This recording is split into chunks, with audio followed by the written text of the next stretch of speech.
My name is Olivia. I'm a 30-year-old woman who loves numbers and planning. I have a good job and a stable life.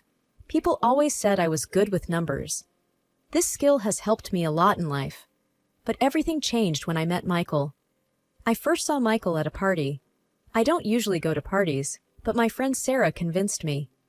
"Come on, Olivia, you need to get out more," she had said. At the party, I was standing alone, holding a drink, when Michael walked up to me. He was tall and had a smile that made people feel at ease. "Hi, I'm Michael. I don't think we've met," he said, extending his hand. I shook his hand. "I'm Olivia." "So, Olivia, what brings you here?" he asked. I shrugged. "My friend dragged me here. I'm not much of a party person." "Neither am I," Michael laughed. "But sometimes it's good to get out of your comfort zone." We talked for a while. Michael was easy to talk to. He listened to me and made me laugh. He told me about his job at a local bookstore and his love for old movies. I told him about my job as an accountant and my love for puzzles. As the night went on, we found ourselves sitting away from the crowd, lost in our conversation. It was strange. We were so different, yet we connected so easily. When the party ended, Michael asked for my number. "I'd like to see you again, Olivia. Maybe we can go for coffee?" I hesitated, but then nodded. "Sure, that would be nice." We started seeing each other after that night. We went on dates, watched movies, and talked for hours.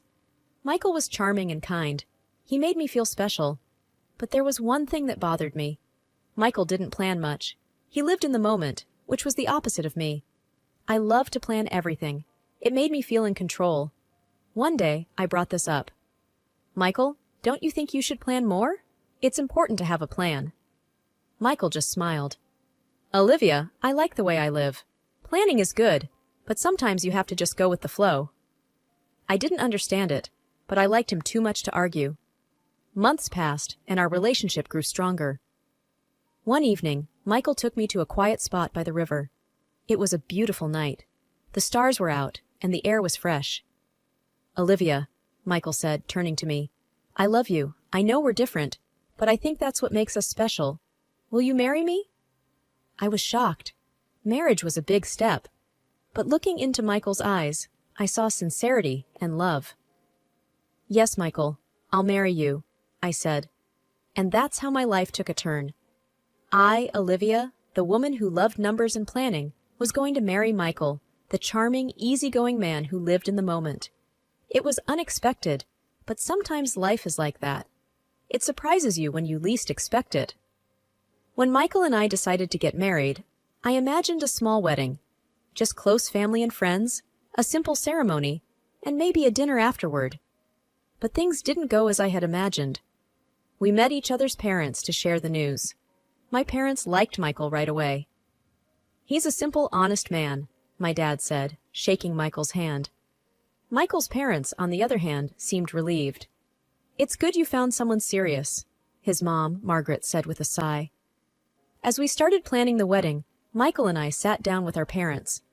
"I was thinking of a small wedding," I began, looking at Michael for support.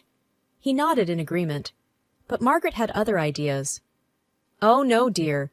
Michael is our only son. We must have a big wedding. All our friends and family should come. It needs to be grand." I tried to protest. "But Margaret, that's not what we want." Michael, however, didn't support me. "Mom knows best, Olivia. Let's do what she wants." So the wedding planning began. It was nothing like what I had wanted. The guest list kept growing. Strangers I had never met were invited. The venue was huge, the decorations were extravagant, and everything was over the top. One day, while tasting cakes, I tried to talk to Michael. "This is too much, Michael. This isn't what we wanted."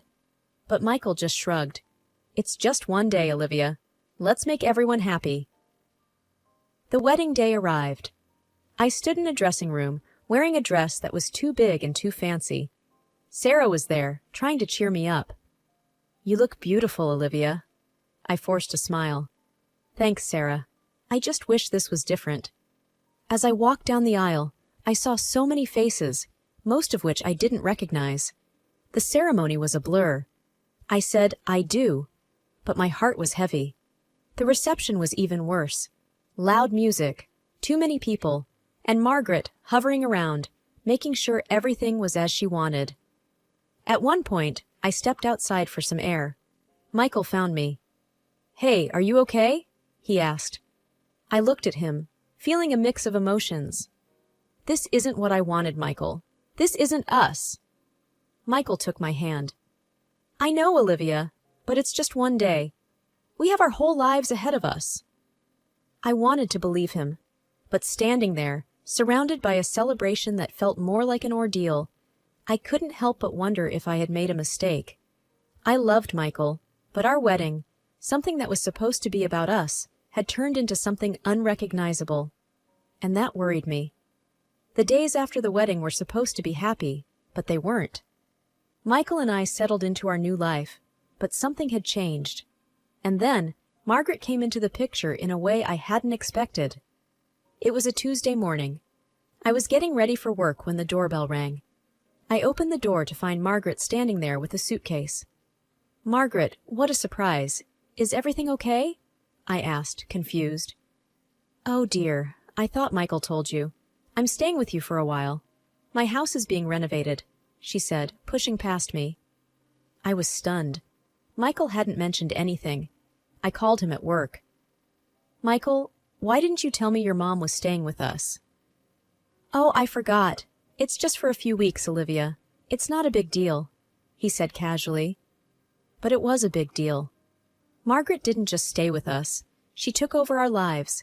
She had opinions on everything, what we ate, how we cleaned, and especially how we spent our money.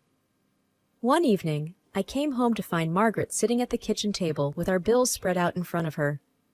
"What are you doing, Margaret?" I asked, trying to keep my voice calm. "I'm looking at your expenses. You're spending too much. As a family, we need to save," she said, not looking up. I was shocked. "Margaret, these are our personal finances. It's not your place."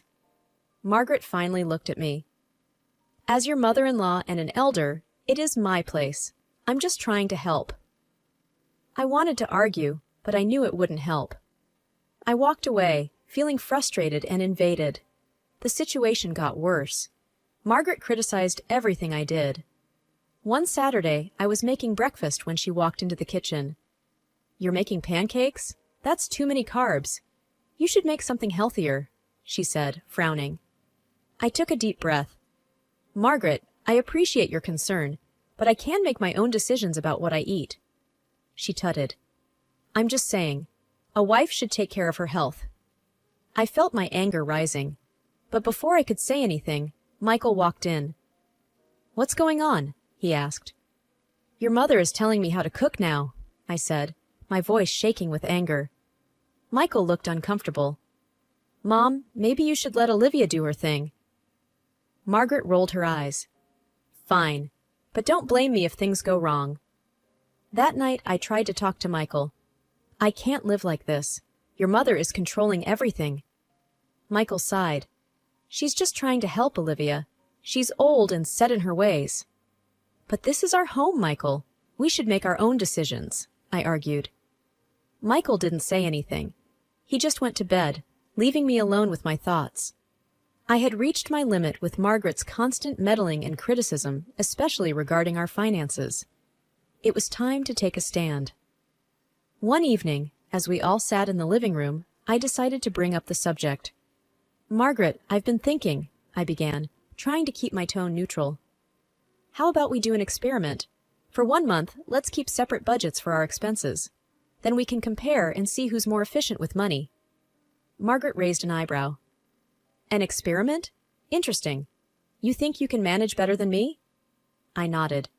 "Yes, I do." Michael looked uneasy. "Olivia, is this necessary?" "Yes, Michael, it is. I think it's a fair challenge," I said firmly. Margaret smiled, almost smugly. "All right, dear. Challenge accepted." So, the battle of budgets began. I kept meticulous records of every penny I spent, making sure to be as efficient as possible. Meanwhile, I noticed Michael sneaking extra cash from the joint account, but I didn't say anything. The month flew by, and soon it was time to compare our expenses. We sat down at the dining table, each with our records. Let's see what you've got, Olivia, Margaret said, a confident smile on her face. I laid out my documents, showing every transaction and bill. As you can see, I've managed to save quite a bit this month, even with all the regular expenses. Margaret looked over the papers, her smile fading slightly. Not bad, but let's see what Michael has. Michael cleared his throat. Well, I didn't spend much. Just the usual stuff. I decided it was time to reveal what I knew. Michael, what about the extra money you took from our joint account? Michael's face turned red. I needed it for some personal things. I pulled out the bank statements from the joint account. Here's the proof. Your spending was higher than mine this month. Margaret's face was a mix of surprise and anger. Michael, you lied? Why? Michael didn't have an answer. He just looked down, embarrassed. I turned to Margaret. As you can see, I'm quite capable of managing our finances efficiently. Margaret was silent for a moment. Then she looked up, her expression hard. Fine, you've made your point. But this doesn't change anything. I still believe I know what's best for this family. I let out a sigh. It was a small victory, but I knew the battle was far from over. Margaret's control over our lives was still a problem, and Michael's lack of support was even more concerning. But at least I had proven my point. I was good with numbers, and I knew how to manage money. It was a start, but I knew there were more challenges ahead. The air was tense after the budget challenge. Margaret's attitude towards me hadn't improved, and Michael was still avoiding any confrontation. I knew something had to give, and soon it did, but not in the way I expected. It was a Saturday morning, and I was in the kitchen making coffee when Margaret walked in, her expression stern. Olivia, we need to talk, she said, her voice sharp. I turned to face her. Okay, Margaret, what's on your mind? It's about your attitude towards money. You're too controlling, too greedy. It's not healthy, she accused. I was taken aback. Greedy? Margaret, I'm just trying to be responsible with our finances. Margaret shook her head. No, you're hoarding. You don't want to share. You don't understand what it means to be part of a family. I felt my frustration rising. That's not true. I work hard for my money, and I think it's fair to want to manage it wisely. Before I could say more, Michael walked in. What's going on? Your wife, Margaret said, turning to him. She's too obsessed with money. It's not right. Michael looked at me, then at his mother. Olivia, maybe you should ease up a bit. Mom has a point. I couldn't believe what I was hearing. Michael, you're taking her side? After all the evidence I showed you? Michael shrugged. I just think we should all get along. That was the last straw. I stormed out of the kitchen and went to our home office. I pulled out the documents I had been keeping, proof of all the money Michael had been giving to Margaret without my knowledge. I gathered everything and went back to the kitchen. Okay, you want to talk about money? Let's talk, I said, my voice steady but firm. I laid out the documents on the table. Bank statements, receipts, everything. Here's proof of all the money Michael has been giving you, Margaret, most of it from my earnings. Margaret's face turned red. That's none of your business. He's my son, and he's helping his mother. I looked at Michael. Did you think I wouldn't find out? Michael looked away. I just wanted to help her. I turned back to Margaret. And what about the wedding? You wanted a grand affair. Who do you think paid for that? It was me, against my wishes.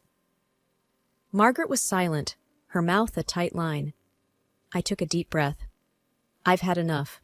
This is not how a family should be. I work hard for my money, and I won't be accused of being greedy or controlling for wanting to manage it responsibly. Margaret looked at me, her eyes cold. So what are you going to do? I met her gaze. I'm going to think about what's best for me. This can't go on. With that, I left the room. I felt a mix of anger, frustration, and sadness. My marriage was crumbling, and the family I had hoped to be part of was nothing like I had imagined. It was time to make some tough decisions. But for the moment, I just needed some space to think and to breathe. The house felt colder. The walls seemed to echo my thoughts. I spent the next few days mostly in silence, contemplating my next steps. I knew a conversation with Michael was inevitable, and it came sooner than I expected. It was a quiet evening. Michael walked into the living room where I was sitting, a determined look on his face. "We need to talk, Olivia," he said. I nodded. "Yes, we do." He took a deep breath. "I've been thinking, and I've made a decision." I waited, my heart pounding. "I want things to go back to how they were. I want to spend my money how I like." "I don't want to argue about it anymore," he said. I looked at him, trying to keep my emotions in check. "Michael, it's not just about the money. It's about respect, trust, and partnership. We're supposed to be in this together." He shook his head. "I can't live like this, constantly being questioned and judged. So, I'm giving you an ultimatum. Let me spend without restraint, or we get a divorce." His words hit me like a punch. I felt a mix of disbelief and clarity. "You're giving me an ultimatum?" "Yes," he said firmly. I took a moment to gather my thoughts. "Okay, Michael. If that's how you see our marriage, then I agree to the divorce." He seemed taken aback. "You agree? Just like that?" I stood up, feeling a sense of resolve. "Yes, just like that. I won't be part of a marriage where my partner doesn't respect me or our future together. I deserve better." For the first time, I saw a flicker of doubt in his eyes. "Olivia, are you sure?" I nodded. "Yes, I'm sure. I want a partner who stands with me, not against me. And clearly, that's not you." Michael didn't say anything more. He just turned and left the room. I sat back down, feeling a strange mix of sadness and relief. The path ahead wouldn't be easy, but for the first time in a long while, I felt like I was taking control of my life. The ultimatum was meant to corner me, but instead, it had set me free. The house felt different after Michael left, quiet, empty, but it was a space I was ready to reclaim. I began by reorganizing, rearranging furniture, and redecorating. It was therapeutic, a way of wiping the slate clean. One evening, while sorting through old photographs, my phone rang. It was Sarah, a dear friend I hadn't seen in months. "Olivia, how are you holding up?" Sarah's voice was warm, laced with concern. "I'm managing, Sarah. Just taking it one day at a time," I replied. "I can't believe Michael did that. And his mom?" "I never trusted her," Sarah added. I let out a soft laugh. "You and me both. But it's over now. I'm focusing on what's ahead." "You're so strong, Olivia. Hey, why don't we catch up soon? It's been too long," Sarah suggested. "That sounds perfect. Let's do it," I agreed, feeling a flicker of excitement. We met the next evening at a cozy cafe, a place brimming with memories. Sarah's presence was comforting, a reminder of life beyond my recent troubles. "Olivia, I'm so proud of you. You're handling this like a champ," Sarah said as we sipped our coffee. I shrugged modestly. "I don't have a choice, Sarah. I refuse to let this break me." "You're amazing. Remember, I'm always here if you need anything," she said, squeezing my hand across the table. I smiled genuinely. "Thank you, Sarah. That means the world to me." Life gradually regained its rhythm.